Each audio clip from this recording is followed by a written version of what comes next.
just like the sound of it.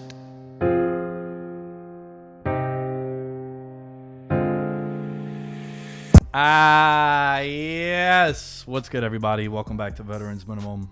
I am your host, Nick Dayes at The Lamb Show is where you can find me at Veterans Minimum, where you can find everything for this show. Thank you all for listening. I don't know what's happened, guys, with the podcast, but it's fucking dope. Over the last 2 weeks, there's been a spike in downloads. There's been a spike in unique listeners. New people are finding the show. The way I've been building the show has been word to mouth, and to everybody that listens to the show, follows me, follows the show, watches me on Twitch, everything and anything goes to the same place. The members of the Twitch community who have donated to help me buy this new microphone that you see over here. I appreciate it. Everything is going back into the show. I'm working on building a new studio. Alan is coming over later tonight, and we're recording some stuff. You Patreon members, we are firing that bitch up once again. I have led you in the wrong direction. I apologize for not taking it as serious as I should be taking it. I've already addressed a lot of you on a Zoom conference call that we all had, and I appreciate the feedback from a lot of you. A big shout out real quick to Nick Chavez, Ryan Pisner, Christopher Velasquez, Corey Johnson Hoops, Derek Plates, and Daniel Gibson. Your monthly contributions to the show. Thank you all so much. To the members of the Twitch community, if you follow me on social, man, you'll know what the channel is. I'm not going to plug it, but big ups to you guys. And everything that is contributed to the show or to myself, it's going back into Veterans Minimum. And I appreciate it, man. There's been a big spike in downloads and listens. Like I said, I don't know what's happening, but a storm is brewing. A storm is coming. And there's room, man. There's room for the bandwagon. We're having fun. We're having a good time. Alan and I are banging out a lot of episodes behind the scenes. We want everything to be locked in, and moving forward, we are going to be giving you even more than before. There's been a big growth, and I appreciate it. Also, if you guys are watching this on the YouTube channel, a lot of fun stuff coming out on the YouTube channel. I'm going to start doing weekly videos on topics at hand, right? There's so many that I'm going to be covering on this episode, too. Obviously, I'm flying solo. It's been a while since I've done a solo pod. Been able to have some really, really cool guests over the last couple of months. But just a lot of things I want to get off my chest and I want to address. So that's why I took the time to really put this out there first. I want to give a chance to my guy Dom, who does the video editing, not to throw so much on his plate that he can't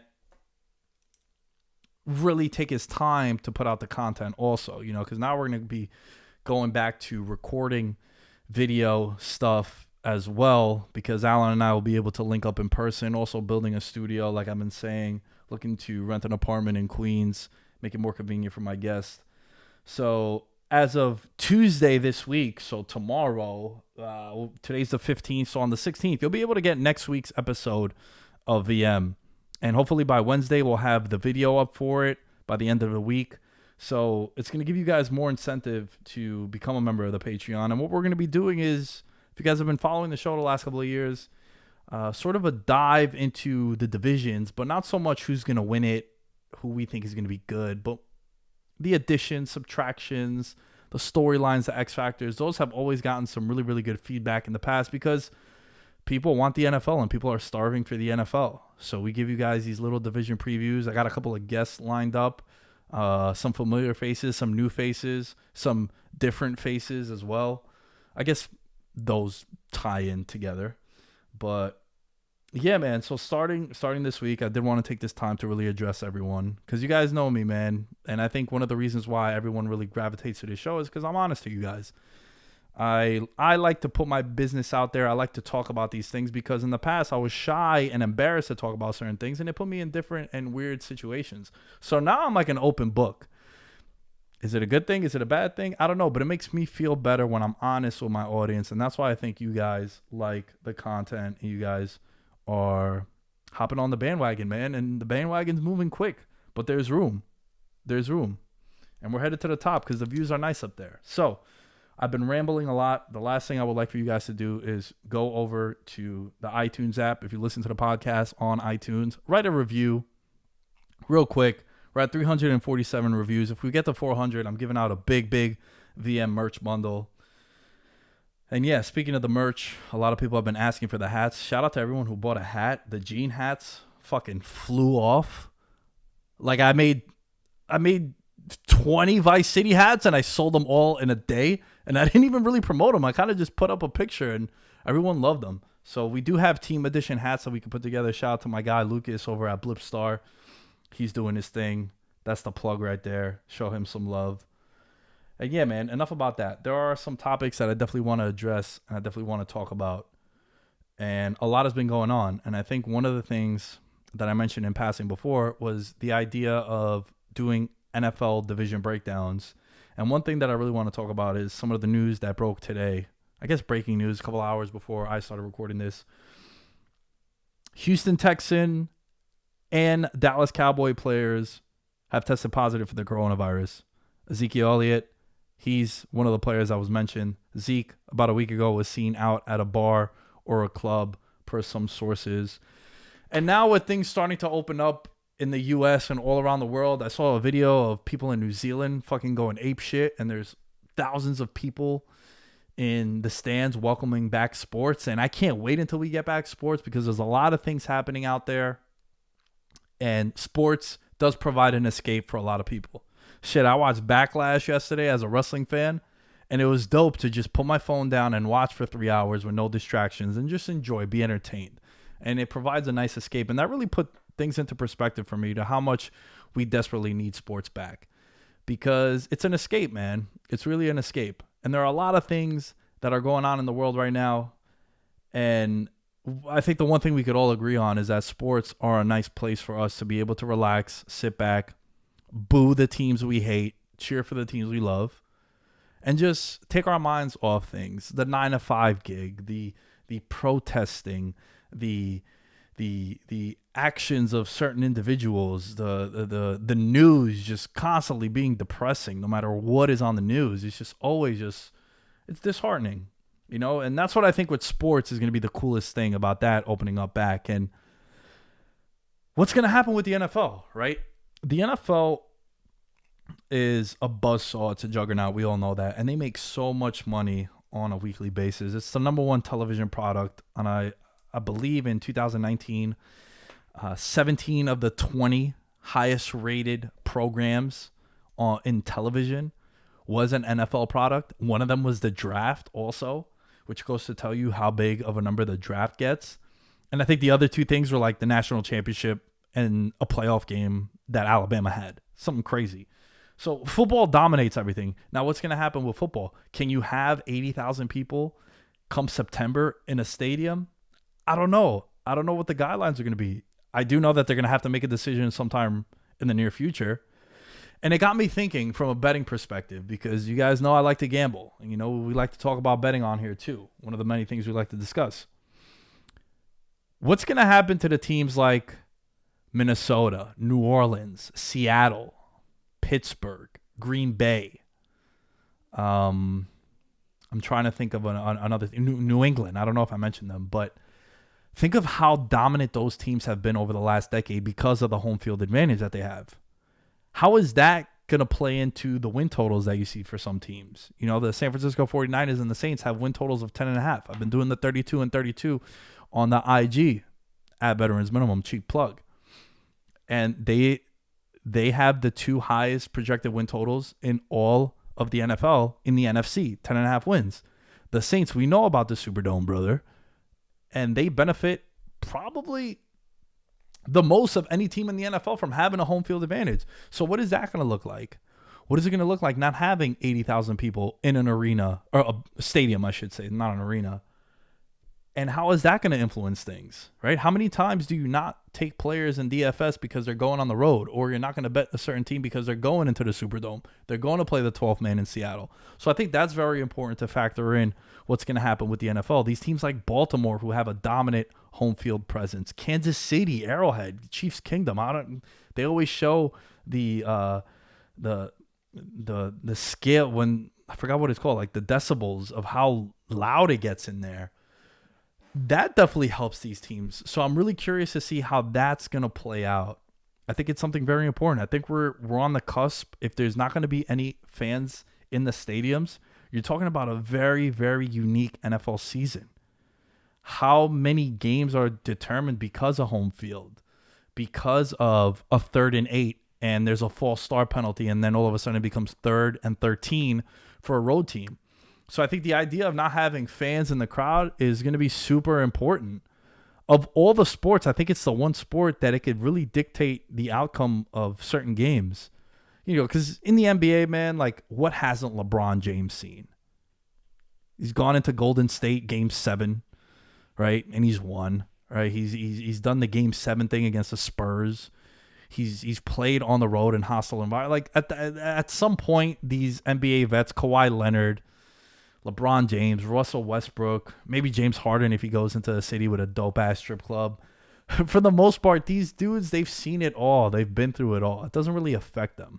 But I think in the NFL, it does play a big role. You see it get factored into the lines, the betting lines on a weekly occasion. So I'm definitely curious to see what happens.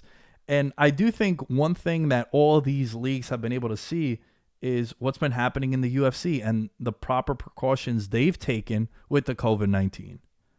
How they've isolated fighters, how they've kicked fighters off cards because they tested positive for the coronavirus. Oh, your corner man got corona? Sorry, dog, he's out, you're out too. We can't have that, right? I do find it funny though, I gotta say. I find it funny when these guys and girls are literally about to bleed and sweat on each other, and then the day before weigh-ins, their fucking gloves and mask. Like, dude, it's kind of funny, no? How is it not funny when literally you're locked in a cage and you're gonna beat the piss out of each other? But the day before, you need to have gloves, you need to have a mask on. And I get it, the precaution. I just found it funny. I don't know. Chime in, let me know what you guys think. But man, the UFC has done countless testing, right? They've isolated fighters and cornermen and reporters too. Now more and more reporters are able to go and sit ringside and do the live tweets and cover these events. And I think the UFC, for as much as they've been in the news over the last couple of weeks in a negative effect, a lot of these big name fighters either retiring or vacating the title because they want more money, they've done a hell of a job, man. You got to give them credit because they're the only dog in town. They're capitalizing on the idea that they don't have another league, literally another league competing with them. There's no other live sports going on right now. Bundesliga has opened up in Germany. A couple, La Liga has started. Serie A has started. All these soccer leagues. But you know who the first dog in town was? Dana White and the UFC. So as much as you want to criticize them for what they've been doing, you also got to show them some love because the UFC has gotten a lot of new fans. Dude, talking to people in Discord and on Twitch and even some of the homies, they never were into the UFC like that. But before you know it, we're starving. As a society, we are desperate for live sports, and that's what the UFC is giving you right now. So the UFC is able to capitalize on the idea of being the only show in town. They're the standalone game, to use the football reference that I constantly talk about. Everyone watches Monday Night Football, Sunday Night Football, and Thursday Night Football more than any other game on the entire slate of a particular week in the NFL because those games are isolated from everything else. There's 8 1 p.m. football games on every Sunday. There's 4 p.m. football games on every Sunday. So what happens? Monday Night Football is one of the biggest spots of the week because there's nothing else going on in the NFL. So everyone's eyes are glued into that. That's why if a team gets blown out on Monday Night Football, you see how undervalued they are the week after. Or to flip the script, a team that blows out someone, that number is also inflated the following week. So the UFC right now, very similar to the primetime effect in the NFL, where these teams have the spotlight to themselves. The UFC has had the spotlight to themselves. The hardcore fans knew how dope Justin Gaethje was all these years. I've been saying that he's the wild card in that 155 division. But what happens? They fight in the first live event in the U.S. of any sports league. They do great pay-per-view numbers. Gaethje goes out and dominates a legend in the game in Tony Ferguson.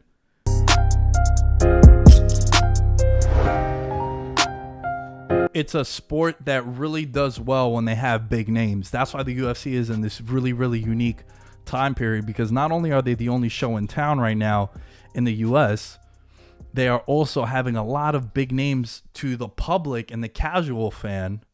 The guy or girl that tunes into only the numbered events, right? The pay-per-views, the 248s, the 251s, the 260s. Conor McGregor retires. Jorge Masvidal, 2019 Fighter of the Year. He's not fighting for the belt. He's the number one contender. UFC's like, all right, yo, Burns, you're in. You're fighting Usman. Henry Cejudo, a 2-division champion, triple C, quadruple C if you want to throw in the cringe aspect of him. He's walking away from it. John Jones, he wants more money to fight Francis Ngannou, who's an absolute savage. And all you got to do is look at that dude. If you Google him or go to his Instagram, it'll be like, yeah, I understand why John Jones wants more money. That dude just starches people, barely clips you and sends you into another planet. So what's happening now with the UFC? You're hearing this idea of these fighters wanting more money. And it's very important to understand, of all the sports in the world, the MMA fighter, in particular in the UFC, because the UFC has a deal with Reebok, which is coming to an end. But right now, at the time we're recording, they have a deal with Reebok, and they don't have that luxury they used to have in the past. What I mean by that is, in the past, they used to have sponsors. If you go back to 2013, 14 highlights of the UFC, you would see the gear was dope. John Jones had a crazy deal with Nike. It used to be sick gear, right? You owned some energy drink company. You could go to a fighter and be like, yo, man, here's 10K. Can you throw my logo on your shorts? And the fighter would be like, yeah, dope. Of course. They don't have that luxury now. That's why a lot of guys sometimes leave the UFC and they prefer it. Though, sure, you're not in the NFL, you're not in the NBA. You're in the B League, which it kind of sucks to say, because there's some dudes in Bellator that are savages and they could beat anyone in the UFC also. But they go over there because Bellator allows them to have sponsors. And with the UFC, these fighters are underpaid, man. And you guys know from some of the interviews that I've done, some of the people that I know in MMA, I'd say I'm pretty well connected, but also I'm very close with some of these people. And they've told me, dude, a guy gets fit. Let's just look at a fighter. Say a fighter wins his fight, wins $50,000, right? He gets the knockout of the night, gets $50,000, gets the bonus.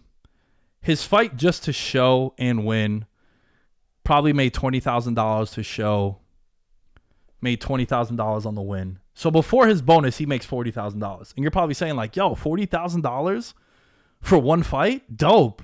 You know, hashtag how rich. It ain't like that, Chief. It is not like that. They got to pay their nutritionist. They got to pay their gym membership. And look, they're not in just one gym, right? Say you're fighting a guy who's a Brazilian jiu-jitsu black belt. You're going to go to a BJJ gym and you'll pay that coaching staff and you'll have that gym membership that you have to pay just for that camp, right? You have to pay your agent. You have to pay your manager. You're paying your housing. A lot of times these guys and girls, they go and fight in Brazil and they go down to Brazil 3-4 weeks in advance to get acclimated to the high altitude and the time change and getting your body accustomed to that area of the world that you're fighting in. What happens when you go and fight in Asia? They do the same thing. They're out there for a couple of weeks. They go to Australia, out there for a couple of weeks. So you're paying for the renting and the housing and the transportation and all that stuff. Before you know it, and then taxes. How do I forget the tax aspect? And you're also paying for travel for certain individuals to come out to your fights. Before you know it, 75% of that $40,000 is gone. And then you're looking, and that's why these guys and girls after fights, they're like, hey, Dana, let me get the $50K. Or they're making their case for knockout of the night or fight of the night or performance of the night. It's because any little bit helps. Dude, there was a kid that fought a couple of weeks ago, and he was an underdog in the fight. God, I'm forgetting his name, but I'm going to try to find the clip on Instagram. Dude started crying when he's being interviewed post-fight because he's like, man, I didn't want to go to work on Monday. And I think I'm going to be able to get the bonus. It's like, yo, these guys also have real 9-to-5 jobs, and they're training to get punched in the face and their arms to snap, and they're locked into a cage. And before you know it, they have to go back to their jobs on Monday. No other profession, no other form of sport, of the major sports. Like, I don't know what, like, a fucking lacrosse player makes, so sue me. But, yo, you're a professional fighter in the biggest professional league in the world. Some of these dudes got to go have jobs on Monday.